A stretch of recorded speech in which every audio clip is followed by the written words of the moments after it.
चलिए शुरू करते हैं। पिछले वीडियो में मैंने बताया था कि आपको इस जो हमारा नेक्स्ट वीडियो आएगा उसमें हम ये बताएंगे कि नीट बायोलॉजी के अंदर जो भी चैप्टर है उस चैप्टर का वेटेज कितना है, ठीक है ना। इससे कितने क्वेश्चन पूछे जाते हैं। तो सबसे पहले यूनिट 11th को एक बार देखेंगे, फिर आपको 12th को देखेंगे। तो 11th और 12th को हम जूलॉजी और बोटनी करके देंगे। खासतौर से हम जूलॉजी और बोटनी बायोलॉजी के दो पार्ट में करके देंगे। पहला पार्ट होगा बोटनी और दूसरा पार्ट होगा जूलॉजी। अब बोटनी जो है आपको 11th में कौन कौन सा बोटनी के चैप्टर्स हैं, उसके बाद 12 में कौन कौन से बोटनी के चैप्टर्स हैं उसको देख लेंगे। देन हम आपको जूलॉजी में 11th में कौन कौन सा चैप्टर आता है और 12 में कौन कौन सा चैप्टर आता है, तो उसको एक एक करके हम देखते हैं, ठीक है ना। चलिए स्टार्ट करते हैं। तो सबसे पहले हमने जैसे कि हमने क्या कहा कि हमने चैप्टर वाइज 5 साल में जो भी क्वेश्चन पूछा हुआ है, ठीक है ना, उसके आधार पर हम इसको एनालिसिस करेंगे कि इस चैप्टर का वेटेज कितना है, ठीक है। सबसे पहला शुरू करते हैं 11th से। तो 11th का जो पहला यूनिट है हमारा, पहला यूनिट इसमें बोटनी में आपको बोटनी में कितना चैप्टर आता है। पहला यूनिट का नाम है हमारा यूनिट 1 जो है हमारा diversity in the living world, ठीक है ना। इसमें 4 चैप्टर पढ़ना है, जैसा कि हमने सिलेबस में बताया था। अगर आपने वीडियो नहीं देखा तो आप सिलेबस में जाकर चेक कर सकते हैं। हमने बताया था इसमें 4 चैप्टर, इसमें 3 चैप्टर जो है बोटनी का है, ठीक है ना। अब 3 चैप्टर में कौन कौन सा है। पहला चैप्टर जो है आपका इसमें देखिएगा, पहला चैप्टर है द लिविंग वर्ल्ड। पहला चैप्टर कौन सा है, द लिविंग वर्ल्ड, ठीक है ना। अब इससे जो क्वेश्चन आता है आपको इसका वेटेज बाकी चैप्टर से थोड़ा सा कम है, बट आपको ये बाकी चैप्टरों का बेस है, मतलब इसको पढ़ना जरूरी है ताकि आपको ये एप्रिसिएट समझ सके what is living, what is non living. आई वर्स में बाकी बहुत सारा टर्मिनोलॉजी इसके अंदर पढ़ना है, तो इसलिए इसको जानना जरूरी है, पढ़ना जरूरी है। इसका वेटेज आपको भले एग्जाम पॉइंट ऑफ व्यू से कम हो, बट आपका ऐसे बायो के लिए काफ़ी अच्छा वेटेज है, इसका पढ़ना जरूरी है इसको। इससे आपको 1 to 2 क्वेश्चन आता है, 1 से लेकर 2 तक क्वेश्चन आता है यहाँ से, ठीक है। उसके बाद इस यूनिट के अंदर जो दूसरा चैप्टर आता है that is called biological classification, ठीक है ना। और बायोलॉजिकल क्लासिफिकेशन का जो वेटेज है ना, बायोलॉजिकल क्लासिफिकेशन है ना, इसका जो वेटेज है ये जो है आपका इससे ज़्यादा है, ठीक है ना। द लिविंग वर्ल्ड से थोड़ा सा इसका वेटेज ज़्यादा है। इससे क्वेश्चन आता है आपको मिनिमम 1 क्वेश्चन और मैक्सिमम 3 क्वेश्चन, ठीक है ना। मिनिमम 1 और मैक्सिमम 3 क्वेश्चन यहाँ से पूछे जाते हैं। उसके बाद इस यूनिट के अंदर जो हमारा तीसरा चैप्टर है that is plant kingdom. Plant kingdom, plant kingdom का वेट जो है या वेटेज कह सकते हो इसका बाकी ये 2 चैप्टरों से ज़्यादा है, ठीक है ना। इसका वेटेज जो है आपको इससे 2 to 4 क्वेश्चन आता है, 2 to 4 क्वेश्चन आता है इससे, है ना। क्लियर है, 2 से लेकर 4 तक क्वेश्चन आता है यहाँ से प्लांट किंगडम से, तो वेटेज ज़्यादा है इसका थोड़ा सा, ठीक है ना। तो ये हमारा पहला यूनिट हो गया। पहला यूनिट में कौन कौन सा बोटनी का है, कौन कौन सा जूलॉजी का है। तो पहले तो हमने पूरा सिलेबस बता दिया था, ठीक है ना, कि आपको 11th में कौन कौन सा यूनिट 1 में कौन कौन सा चैप्टर पढ़ना है, ठीक है ना। उसके बाद आपको 12 के अंदर कौन कौन सा यूनिट है, उसके चैप्टर कौन कौन से हैं। अब हम क्या किए कि बायोलॉजी को 2 पार्ट में बांट दिए हैं, पहला हो गया बोटनी, दूसरा हो गया जूलॉजी, ठीक है ना। तो बोटनी के अंदर 11th में कौन कौन सा चैप्टर आता है, फिर हम देखेंगे 12 के अंदर बोटनी के अंदर कौन कौन सा चैप्टर आता है, ठीक है ना। उसके बाद हम देखेंगे आपको जूलॉजी के अंदर 11th में कौन कौन सा चैप्टर आता है, फिर 12 में कौन कौन सा आता है। तो फिलहाल जो है पहला यूनिट हमने देख लिया, अब दूसरा यूनिट देखते हैं।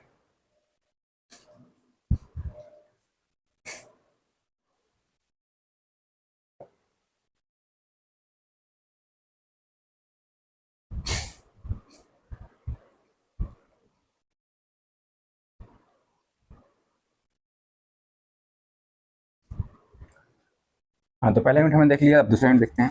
दूसरे यूनिट का 11th में जो दूसरा यूनिट है हमारा, उसका नाम क्या है आपको बताइए। उसका नाम है आपको स्ट्रक्चर ऑर्गेनाइजेशन, ठीक है ना, प्लांट एंड एनिमल। तो हम नाम नहीं लिखेंगे, सिर्फ चैप्टर का नाम लिखेंगे, ठीक है ना। और उसके बाद जो है हाँ एक चीज़ और बताना था कि हो सकता है कहीं आपको लगता होगा कि ब्राइटनेस थोड़ा कम है, तो ब्राइटनेस को थोड़ा आप देखते समय अपने मोबाइल की ब्राइटनेस बढ़ा सकते हैं ताकि क्लियर आपके लिए विजिबल हो, ठीक है ना। तो स्टार्ट करते हैं यूनिट 2। यूनिट 2 यूनिट 2 जो है, और हाँ इसमें जो हम नंबर डालेंगे आपको एनसीईआरटी का जो नंबरिंग हम करेंगे उसमें, तो एनसीईआरटी के अंदर जो चैप्टर का नंबरिंग है वही नंबरिंग हम यहाँ पे कर रहे हैं, ठीक है। तो ये भी ध्यान रखना है। पहला चीज़ हमारा वहाँ पे 3rd था, ठीक है, 3 था। उसके बाद चौथा चैप्टर कौन सा था, एनिमल किंगडम। उसका 5वां चैप्टर कौन सा है, ये 5th नंबर चैप्टर है, ये एनसीईआरटी का ही नंबरिंग है। नाम क्या है, मॉर्फोलॉजी ऑफ फ्लावरिंग प्लांट। क्या है, मॉर्फोलॉजी ऑफ फ्लावरिंग प्लांट। और फ्लावरिंग प्लांट का ही मॉर्फोलॉजी देखना है हमें, बाकी किसी प्लांट का नहीं देखना, ठीक है ना। उसके बाद जो है दूसरा हमारा इसमें है नंबरिंग 6 नंबर चैप्टर है that is called anatomy of flowering plant. Anatomy of flowering plant. ये 2 चैप्टर आपको आता है किसके अंदर, ये 2 चैप्टर आता है यूनिट 2 के अंदर, ठीक है ना। तो मॉर्फोलॉजी ऑफ फ्लावरिंग प्लांट जो है, इसमें आपको इसका वेटेज कितना है, मेनली हम वेटेज पे ही बात कर रहे हैं। तो इसका वेटेज जो है आपका 2 से लेके आपको 4 क्वेश्चन का है, इसका भी वेटेज 2 to 4 क्वेश्चन है इसका वेटेज। और एनाटॉमी ऑफ फ्लावरिंग प्लांट जो है, इसका जो है वेटेज है आपको 2 to 4 इसका भी है, 2 to 4 काफ़ी सिमिलर वेटेज है, मतलब एक ही जैसा लगभग लगभग दोनों का वेटेज आपको सेम ही है। 2 से लेकर 4 तक क्वेश्चन पूछा जाता है इससे भी, और 2 से लेकर 4 तक पूछा जाता है आपको इससे भी। तो ये हो गया यूनिट 2, ठीक है ना। यूनिट 3 में देखते हैं कौन कौन सा चैप्टर आता है, बोटनी के अंदर कौन कौन सा चैप्टर रखा हुआ है आपको NTA ने, ठीक है, उसको देखते हैं। तो थोड़ा जल्दी फटाफट करते हैं, इसको कंप्लीट करते हैं फटाफट, ठीक ना। 11th का 11th जो है हमारा कौन कौन सा चैप्टर है यूनिट 3 में। यूनिट 3 चैप्टर का यूनिट का नाम तो पता ही है आपको, unit cell structure and function है, ठीक ना। इसके अंदर 3 चैप्टर आता है, कौन कौन सा आता है आपको पता ही है, cell, the unit of life, biomolecules और cell cycle and cell division. तो इसमें NTA ने बोटनी के अंदर 2 चैप्टर रखा है। पहला चैप्टर का नाम है इसमें, the first chapter is cell, है ना, the unit of life, the unit of life. इससे अभी तक जो क्वेश्चन पूछा गया है आपको, इसका वेटेज आपको बाकी सबसे ज़्यादा है, ठीक है ना। इससे जो क्वेश्चन आता है आपको 2 से लेकर 5 तक आता है, 2 to 5 क्वेश्चन आता है आपको। उसके बाद हम बात करते हैं दूसरा chapter, that is called cell cycle and cell division. Cell cycle and cell division, इससे जो चैप्टर, इससे जो क्वेश्चन आता है, इससे जो आता है आपका क्वेश्चन, इससे भी आपको मेरे ख्याल से मैक्सिमम क्वेश्चन आता है, 4 to 6 क्वेश्चन आता है। सबसे ज़्यादा वेटेज आपका इसी से है। तो देखा जाए यूनिट 3 में आपको 2 चैप्टर हो गया बोटनी के अंदर, कौन कौन सा, cell, the unit of life, cell cycle and cell division. सबसे ज़्यादा वेटेज जो है वो किसका है आपका, सेल साइकिल और सेल डिवीजन। आप इसी भी क्वेश्चन उठाएंगे तो हर साल क्वेश्चन सबसे मैक्सिमम क्वेश्चन पूछा जाता है आपको इससे, इस यूनिट से खासतौर से, ठीक है। 2 से लेकर 5 तक क्वेश्चन इससे आएगा, और आपको तो इस यूनिट का वेटेज सबसे ज़्यादा है, मैक्सिमम वेटेज है, ठीक है ना। और जब मैं शुरू करूँगा सिलेबस तो शुरुआत यहीं से करूँगा, क्योंकि ये आपको पढ़िएगा तब जाके बाकी चल के बाकी पार्ट समझ में आएगा, ठीक है। तो नीट ने भी इसका वेटेज बहुत, NTA ने भी इसका वेटेज बहुत ज़्यादा रखा है, ठीक है। अब हम बात करते हैं नेक्स्ट जो है हमारा यूनिट 4। यूनिट 4 के अंदर कौन कौन सा चैप्टर आता है इसको देख लेते हैं। यूनिट 4 के अंदर देखिएगा, यूनिट 4 नाम तो पता ही है आपको, प्लांट फिजियोलॉजी। प्लांट फिजियोलॉजी के अंदर आता है टोटल 5 चैप्टर। पहले आता था, पहले कितना आता था, 5 चैप्टर आता था। अब कितना चैप्टर आता है, 3 चैप्टर आता है, ठीक है ना। तो पहले जो आता था आपको 5 और अब आता है 3 चैप्टर। इसमें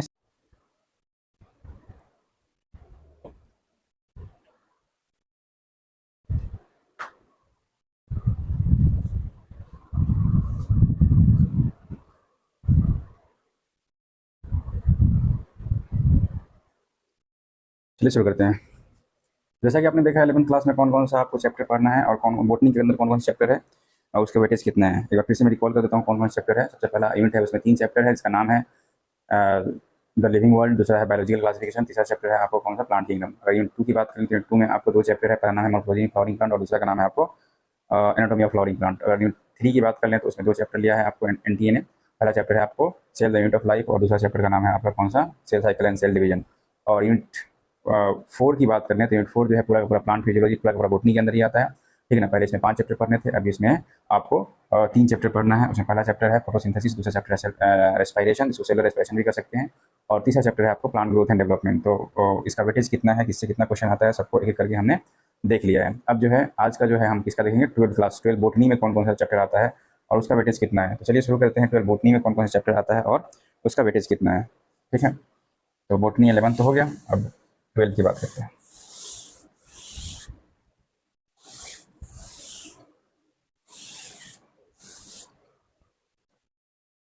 बोटनी 12,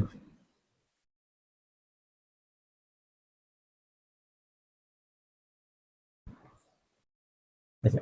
बोटनी 12 में अगर पहले यूनिट की बात कर लें जिसका नाम है रिप्रोडक्शन। रिप्रोडक्शन के अंदर आपको एक चैप्टर है जो इसके अंदर आता है, उसका नाम क्या है, sexual reproduction in flowering plant.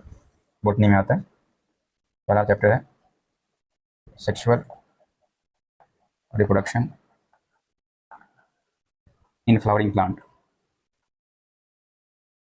In flowering plant, ठीक है। तो ये हमारा पूरा का पूरा एक चैप्टर, एक ही चैप्टर है उसके अंदर। एक्चुअली उसमें पहले 4 चैप्टर थे, अब उसमें 3 चैप्टर कर दिया है। पहले आपको रिप्रोडक्शन इन ऑर्गेनिज्म था तो उसको हटा दिया है, अब जो है reproduction in flowering plant, sexual reproduction in flowering plant है, ठीक है ना। उसके बाद ह्यूमन रिप्रोडक्शन है, उसके बाद आपका रिप्रोडक्टिव हेल्थ है। तो ह्यूमन रिप्रोडक्शन और रिप्रोडक्टिव हेल्थ जो है वो किसमें आता है, वो आता है आपको ये आता है आपको जूलॉजी के अंदर में, और बाकी एक चैप्टर ही सिर्फ आता है जिसमें बॉटनी के अंदर में। तो पहले यूनिट में आपको एक ही चैप्टर आता है, ठीक है ना। दूसरा यूनिट की बात कर लें, या यूनिट 7 की बात कर लें, तो यूनिट 7 में, ये यूनिट 6 था, यूनिट 7 की अगर बात कर लें तो यूनिट 7 में आपको कौन कौन से चैप्टर आते हैं इसको देख लें। इसमें आपको खासतौर से मॉलिक्यूलर बेसिस ऑफ इनहेरिटेंस आता है, ठीक है ना, और प्रिंसिपल ऑफ इनहेरिटेंस, यानी 2 चैप्टर आता है इसमें। तो यूनिट ये तो यूनिट यूनिट 6 हो गया। यूनिट 7 की बात कर लें हम, यूनिट 7, तो इसके अंदर आता है आपका कौन सा चैप्टर, इसमें 2 चैप्टर आता है। पहला चैप्टर जो है हमारा प्रिंसिपल ऑफ इनहेरिटेंस, हाँ, principle of inheritance and variation, ठीक है ना, ये आता है आपको पहला चैप्टर। दूसरा जो है हमारा that is called molecular basis of inheritance, ये दूसरा चैप्टर भी आता है आपको, मॉलिक्यूलर बेसिस ऑफ इनहेरिटेंस। ये भी आपको आता है किसके अंदर, ये भी आता है आपको बॉटनी के अंदर, ठीक है ना। इवोल्यूशन को इसने डाल दिया है किसमें, ठीक है ना, इवोल्यूशन के अंदर आपने डाल दिया इसको, मेरे ख्याल से ये डाल दिया है जूलॉजी में। तो सबसे पहले बात करते हैं सेक्सुअल रिप्रोडक्शन की फ्लावरिंग प्लांट। इसका वेटेज कितना है, इसका वेटेज आपको अच्छा खासा वेटेज है इसका, ठीक है ना। तो ये मिनिमम 2 क्वेश्चन तो रहता ही रहता है, 2 से लेकर 3 क्वेश्चन तक आपको मिनिमम रहता है, कभी कभी 4 क्वेश्चन भी पूछता है, ठीक है ना। तो जब मैं पढ़ाऊंगा इसमें तो मैं बताऊंगा कि इसको 3 पार्ट में करके पढ़ते हैं। पहला पार्ट क्या होता है, प्री फर्टिलाइजेशन इवेंट, उसके बाद फर्टिलाइजेशन इवेंट, उसके बाद पोस्ट फर्टिलाइजेशन इवेंट, ठीक है ना। तो किस सेक्शन से कितना क्वेश्चन आता है और किस पॉइंट से क्वेश्चन आता है उसको हम करके डील करेंगे। और मेरे ख्याल से यहाँ से कोई क्वेश्चन नहीं छूटेगा, किसी भी सेक्शन से कोई क्वेश्चन नहीं छूटेगा, लेकिन इसमें बताऊंगा कि किस पॉइंट से क्वेश्चन आता है, खासकर किस आपको जैसे पढ़ते हैं आप तो पढ़ते में मिलता है ना हेडिंग, ठीक है ना, तो उसमें से कौन सा पॉइंट जो है वहाँ से मैक्सिमम क्वेश्चन आता है और वहीं उसी क्वेश्चन को बार बार रिपीट करता है, ठीक है ना। तो उसके बारे में हम डील करेंगे, एक चैप्टर के बारे में बताएंगे कि इस सेक्शन से क्वेश्चन आता है, इस पैराग्राफ से क्वेश्चन आता है एनसीईआरटी के, ठीक है ना। आपको मेनली उसी फोकस करना है, ठीक है ना। तो हम जब ये चैप्टर कर लेंगे, चैप्टर का वेटेज क्या है, तो उसके बाद चैप्टर के अंदर जो भी पॉइंट है आपका, ठीक है ना, ठीक है ना, जो पैराग्राफ है उस पैराग्राफ के बारे में बताएंगे कि हाँ इस पैराग्राफ में ये लाइन इंपॉर्टेंट है, या इसमें जो भी ये टॉपिक दिया होगा इस टॉपिक ये टॉपिक आपका जो है इंपॉर्टेंट है, तो उस टॉपिक के बारे में हम एक एक करके बताएंगे। दूसरा हमारा है पीओ, मतलब principle of inheritance and variation. इसका वेटेज कितना है, इसका वेटेज भी बहुत अच्छा खासा है। इसका वेटेज आपका मिनिमम 2 क्वेश्चन है और मैक्सिमम आपका 6 क्वेश्चन है, मिनिमम 2 क्वेश्चन और मैक्सिमम 6 क्वेश्चन है आपका, ठीक है ना। ये बहुत इंपॉर्टेंट है, मिनिमम 2 क्वेश्चन और मैक्सिमम 6 क्वेश्चन। उसके बाद हम बात करते हैं मॉलिक्यूलर बेसिस ऑफ इनहेरिटेंस। इसका भी वेटेज जो है बहुत ज़्यादा है, ठीक है ना। ये आपको सबसे ज़्यादा वेटेज वाला चैप्टर है। इसका क्वेश्चन आपको 5 से लेकर 9 तक क्वेश्चन पूछा होगा अभी तक। सबसे मैक्सिमम क्वेश्चन जो आता है आपको जेनेटिक्स में इसी से क्वेश्चन आता है, मॉलिक्यूलर बेसिस ऑफ इनहेरिटेंस, क्योंकि ये जो है बहुत सारे चैप्टर को एक साथ आपको लेके चलता है, ठीक है ना। आजकल के बायोटेक्नोलॉजी है, पीछे मॉलिक्यूलर बायोमोलिक्यूल्स है, उसके बाद ये मॉलिक्यूलर बेस, मतलब काफ़ी बहुत सारे चैप्टर है, मिला जुला के आपको 5 से लेकर 9 तक यानी 5 to 9 क्वेश्चन आपको इससे आता है। तो बहुत ज़्यादा वेटेज है इसका, ठीक है ना। इसमें आपको मास्टरी करा देंगे, गारंटी है कि आप जो है इतना इतना मतलब एक बार पढ़ लोगे फिर दोबारा पढ़ने की जरूरत नहीं होगी आपको, ठीक है ना। कहीं से कुछ भी क्वेश्चन उठाओगे आपको, बस एक बार कॉन्सेप्ट याद रहेगा, एक बार लेक्चर याद रखोगे तो कहीं से क्वेश्चन बन जाएगा आपको, ठीक है ना। इवन बहुत पहले वाला आपको क्वेश्चन पहले जो बहुत बहुत टफ क्वेश्चन पूछता था आपको एम्स वगैरह में, जब BHU क्वेश्चन होता था, AMU क्वेश्चन आता था, उसका जो लेवल होता था काफ़ी अच्छा लेवल होता था, तो उसका क्वेश्चन भी आपको ईजिली देखते हुए बनेगा, मतलब एक बार में बन जाएगा, ठीक है। तो ये होगा हमारा मॉलिक्यूलर बेसिस ऑफ इनहेरिटेंस। उसके बाद जो है हम बात करेंगे आपको और कौन कौन सा चैप्टर है इसके अंदर, ठीक है ना। इसके अंदर आपको आ जाता है ये हो गया आपका 1 2 3 3 हो गया नहीं, इसके बाद आता है आपको ऑर्गेनिज्म एंड पॉपुलेशन, ठीक है ना। बाकी जो माइक्रोब्स इन ह्यूमन वेलफेयर, ये इसी के अंदर आता है, sorry microbes in human welfare, इसको निकाल देते हैं। यूनिट 6 हो गया, यूनिट 7 हो गया, अब यूनिट 8 की बात कर लेते हैं। यूनिट 8 इसके अंदर आपको कितने चैप्टर आता है, इसके अंदर आपको हमने बताया था 2 चैप्टर है, एक तो है हेल्थ एंड डिजीज जो कि जूलॉजी के अंदर आता है, दूसरा जो है माइक्रोब्स इन ह्यूमन वेलफेयर, ये आता है आपको बॉटनी के अंदर। तो इसमें एक ही चैप्टर है आपका बॉटनी के अंदर जिसको माइक्रोब्स इन, है ना, ह्यूमन वेलफेयर। अब इसका वेटेज कितना है, इसका वेटेज जो है माइक्रोब्स इन ह्यूमन वेलफेयर का, इसका वेटेज है आपको 1 से 2 क्वेश्चन का, 1 to 2 क्वेश्चन, ठीक है ना, 1 to 2 क्वेश्चन है इसका वेटेज, ठीक है, ठीक है, ओके, ठीक है। चलिए 1 to 2 क्वेश्चन है इसका माइक्रोब्स इन ह्यूमन वेलफेयर का। यूनिट 9 की बात कर लें तो यूनिट 9 जो है पूरा का पूरा डाल दिया है किसमें आपको, वो पूरा का पूरा जूलॉजी वाले सेक्शन में दे दिया है। बायोटेक्नोलॉजी पूरे को आपको यूनिट 9 में आपको बायोटेक्नोलॉजी पढ़ना है तो पूरा का पूरा जूलॉजी सेक्शन में डाल दिया, ठीक है ना। यूनिट 10 में जो तीनों चैप्टर है, ठीक है ना, 3 चैप्टर में आपका तीनों के तीनों किस में डाल दिया, बॉटनी में डाल दिया। तो अगर हम बात कर लें यूनिट 10 जो है हमारा, इसमें तीनों चैप्टर जो है बॉटनी के अंदर आता है। पहला चैप्टर है हमारा ऑर्गेनिज्म एंड पॉपुलेशन, पहला कौन सा है, ऑर्गेनिज्म एंड पॉपुलेशन, है ना, पॉपुलेशन। अच्छा, इसके चैप्टर का नाम, इस यूनिट का नाम क्या है? इकोलॉजी। क्या नाम है? इकोलॉजी, है ना।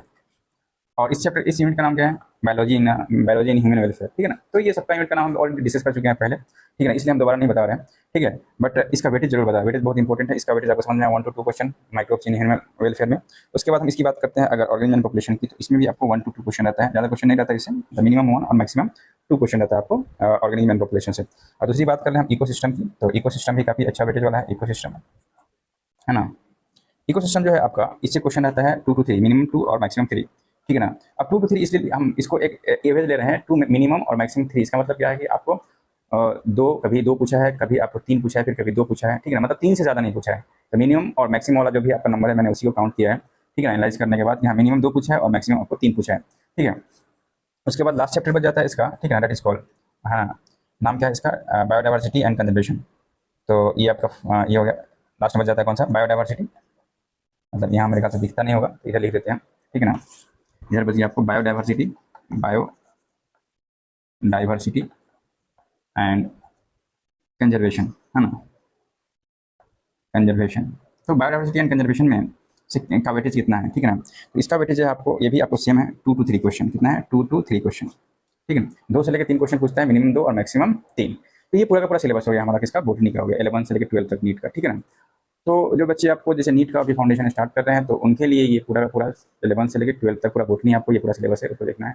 जो बच्चे 12 में है और सिर्फ 12 का सिलेबस जानना चाहते हैं, तो 12 में बॉटनी में कौन कौन सा आपका चैप्टर है? बॉटनी में आपको पहला चैप्टर कौन सा है? Sexual reproduction in flowering plant. दूसरे अगर यूनिट में चले जाओ, यानी यूनिट 7 में चले जाओ, तो उसमें 2 चैप्टर है आपको, principle of inheritance and variation, और उसके बाद दूसरा है मॉलिक्यूलर बेसिस इनहेरिटेंस। उसके बाद अगर आप बात कर लो, यूनिट 7 हो गया, यूनिट 8 की बात करो, तो यूनिट 8 में आपको एक ही चैप्टर है माइक्रोब्स इन ह्यूमन वेलफेयर, और उसके बाद यूनिट 9 पूरा का पूरा दे दिया है किसको? जूलॉजी को। और यूनिट 10 जो है आपको, उसके अंदर 3 चैप्टर है, कौन कौन सा? इकोलॉजी के अंदर आपको 3 चैप्टर है, ऑर्गेनिज्म एंड पॉपुलेशन, ठीक है ना, इकोसिस्टम और बायोडाइवर्सिटी एंड कंजर्वेशन। तो ये पूरा का पूरा वेटेज हो गया इसका आपका बोटनी का। अब हम जूलॉजी का भी करेंगे, ठीक है ना। तो पहले एक बार पूरा रिकॉल कर लेते हैं, आपको भी पूरा इस तरह से सीक्वेंस में याद रहना चाहिए कि बोटनी के अंदर ये चीज़ पढ़ना है, ठीक है ना। और वेटेज आप एक बार देख लोगे तो आइडिया लग जाएगा कि चैप्टर का हमको कितना फोकस करना है, ठीक है। तो एक बार पूरा 11 to 12 में बोल रहा हूँ, ठीक है ना, तो उसको पूरा सीक्वेंस में याद रखना है। यूनिट 1 में आपको कितना है? यूनिट 1 में आपको 3 चैप्टर है, द लिविंग वर्ल्ड, उसके बाद आपका है दूसरा है बायोलॉजिकल क्लासिफिकेशन, और तीसरा कौन सा है आपका? प्लांट किंगडम, ठीक है ना। यूनिट 2 की बात करें तो यूनिट 2 में 2 चैप्टर है, कौन कौन सा? मॉर्फोलॉजी ऑफ फ्लावरिंग प्लांट, और दूसरा है आपका बोलिए एनाटॉमी ऑफ फ्लावरिंग प्लांट, ठीक है ना। उसके बाद यूनिट 3 की बात करें तो यूनिट 3 में आपको 2 चैप्टर है, पहला का नाम है सेल यूनिट ऑफ लाइफ, और दूसरा का नाम है आपका cell cycle and cell division. Unit 4 पूरा का पूरा अपना बॉटनी का पार्ट है मैं आपको, और यूनिट 5 जो है आपको उसके अंदर पूरा का पूरा जूलॉजी का पार्ट है। यूनिट 4 में आपको पहले 5 चैप्टर थे, 5 चैप्टर थे, अब जो है आपको 3 चैप्टर है। 5 चैप्टर में कौन कौन सा था मैं उसको बोल देता हूँ, अभी 3 चैप्टर में कौन कौन से उसे बता देता हूँ। तो 5 चैप्टर में कौन कौन सा था आपका? पहला था आपको ट्रांसपोर्टिंग प्लांट, दूसरा था आपको मिनरल न्यूट्रिशन, उसके बाद बाकी जो है इन दोनों को एलिमिनेट कर दिया है, बचा हुआ 3 चैप्टर है, अभी जो है कौन कौन सा? फोटोसिंथेसिस है, रेस्पिरेशन है, और प्लांट ग्रोथ एंड डेवलपमेंट है। ये सारे के सारे अभी जो बचे हुए चैप्टर हैं वो हैं, बाकी एलिमिनेट किया हुआ 2 चैप्टर था हमारा, कौन सा? Plant growth and transporting plant and दूसरा था हमारा मिनरल न्यूट्रिशन, तो इसको एलिमिनेट कर दिया गया, ठीक है ना। उसके बाद हम बात करते हैं 12 की, ये आपका 11th हो गया, ठीक है ना। 11th में इतने चैप्टर पढ़ना है। 12 की बात करते हैं, 12 में आपको टोटल स्टार्ट करते हैं यूनिट 7 से, यूनिट 6 से। यूनिट 6 में आपका एक ही चैप्टर है, sexual reproduction in flowering plant. Unit 7 की बात करें 2 चैप्टर आ जाता है, कौन कौन सा? Principle of inheritance and variation आपको। और यूनिट 8 की बात कर, यूनिट 7 में आपको 2 chapter, principle of inheritance and variation, और दूसरा चैप्टर कौन सा? Molecular basis of inheritance. Unit 8 की बात करें तो उसमें आपको एक ही चैप्टर आता है, माइक्रोब्स इन ह्यूमन वेलफेयर। और यूनिट 9 की बात करें तो पूरा जूलॉजी का दे दिया है। यूनिट 10 जो है आपको बॉटनी में 3 चैप्टर है, 3 चैप्टर आपको उस यूनिट 10 में आपको 3 चैप्टर ही पढ़ना था, पहले 4 चैप्टर था, अब 3 चैप्टर है। तो 4 चैप्टर में कौन कौन सा था इसको भी सुन लीजिए। ऑर्गेनिज्म एंड पॉपुलेशन, दूसरा था हमारा कौन सा? आपको इकोसिस्टम, तीसरा था बायोडाइवर्सिटी एंड कंजर्वेशन, और चौथा था आपको इन्वायरमेंटल इशू। इन्वायरमेंटल इशू को हटा दिया है, अभी आपको मात्र 3 चैप्टर है, कौन कौन सा? पहला चैप्टर हो गया आपका ऑर्गेनिज्म एंड पॉपुलेशन, दूसरा हो गया आपका कौन सा?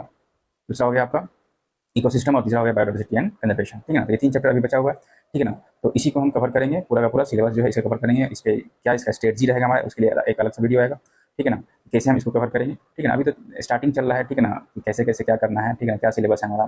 शुरुआत की हम एनटीए से, एनटीए क्या है, ठीक है। जिसने भी ये वीडियो नहीं देखा है शुरू से देख सकते हैं एनटीए क्या है। एनटीए जो है कौन कौन सा एग्जाम कंडक्ट कराता है, और खासतौर से हमारे लिए कौन कौन सा एग्जाम जिसमें हम फोकस करेंगे, ठीक है ना। सीयूटी के बारे में हमने बताया, हमने नीट के बारे में बताया, हमने थोड़ा बहुत जेई मेंस और एडवांस के बारे में बताया, ठीक है ना। इसके अलावा आपको ये आफ्टर ग्रेजुएशन कौन कौन सा, आफ्टर 12 कौन कौन सा एग्जाम कंडक्ट कराता है एनटीए, आफ्टर ग्रेजुएशन कौन कौन सा कराता है, आफ्टर पोस्ट ग्रेजुएशन कौन कौन सा कराता है, सबको हमने क्लासीफाई किया है।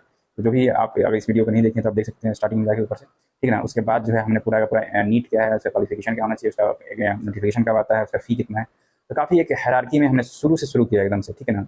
अभी हम एकदम से स्टार्ट किए हैं, अभी तो हमने वेटेज बताया, और वेटेज के बाद हम आपको बताएंगे आगे चल के जितना भी पार्ट है इसका हमारा अप्रोच कौन सा रहेगा, आपके पास कौन कौन सा बुक रहना चाहिए, ठीक है ना। कोई सेक्शन नहीं छोड़ेंगे, ठीक है ना। एक तो हम आपको 2 टाइप से लेक्चर होगा, एक तो आपका शॉर्ट आपको लेक्चर होगा, मतलब वन शॉट में पूरा का पूरा चैप्टर हो जाएगा कंप्लीट, और एक होगा पूरा डिटेल्स में, ठीक है ना, पूरा आपको एक एक पार्ट उसको कराया जाएगा, ठीक है। तो 2 पार्ट में होगा, एक फाउंडेशन के लिए होगा और एक टारगेट वाले बच्चे के लिए। तो टारगेट वाले बच्चे के लिए वैसा क्लास होगा जिसमें आपको पूरा का पूरा आपको वन शॉट में पूरा का पूरा एक चैप्टर कंप्लीट कर देंगे, ठीक है ना। और उसके बेस जितना भी क्वेश्चन है, कम से कम एक चैप्टर से कम 250 से 300 क्वेश्चन जो भी इंपॉर्टेंट क्वेश्चन है वो भी क्लासीफाई करके एकदम से कि हाँ ये स्टार्टिंग जो है बिगिनर के लिए है, उसके बाद हम अचीवर के लिए है, एक्सेल के लिए है, उसके बाद जो है हम इमेज बेस्ड, स्टेटमेंट बेस्ड, या फिर कर सकते हो आपको मास्टर स्ट्रोक, जो भी मतलब पूरा सीक्वेंस में, ठीक है ना, स्टेप वाइज हम इसको कंप्लीट करेंगे। और सारा क्वेश्चन कम से कम एक चैप्टर से 250 से 300 से 400 क्वेश्चन आपको करेंगे, और उतना क्वेश्चन ही करना है, उससे ज़्यादा क्वेश्चन नहीं करना है, ठीक है ना। उतना कर लिया तो मतलब सफिशियंट है, एनसीईआरटी पूरा आपको फुली कमांड हो जाएगा उस पर, ठीक है ना। एक करेंगे तो उसमें आपको मालूम नहीं चल जाएगा, मेरी कहानी की जरूरत है नहीं, तो आप करोगे तो खुद मालूम चल जाएगा, ठीक है। तो ये पूरा का पूरा हमारा 11th और 12th बोटनी का सिलेबस था, उसका वेटेज कितना है ये हमने आपको आज डिस्कस किया है। अब जो है जूलॉजी के अंदर 11th में कौन कौन सा चैप्टर आता है और उसका वेटेज कितना है, और 12 में कौन कौन सा चैप्टर आता है उसका वेटेज कितना है, उसके बारे में हम अभी बताएंगे, ठीक है। तो इस वीडियो में इतना ही है, उसके बाद नेक्स्ट वीडियो जो आएगा उसमें आपको जूलॉजी का जो सिलेबस होगा उसका वेटेज कितना होगा इसके बारे में हम डिस्कस करेंगे, ठीक है। तो आज के लिए इतना ही रहते हैं, ठीक है, थैंक यू।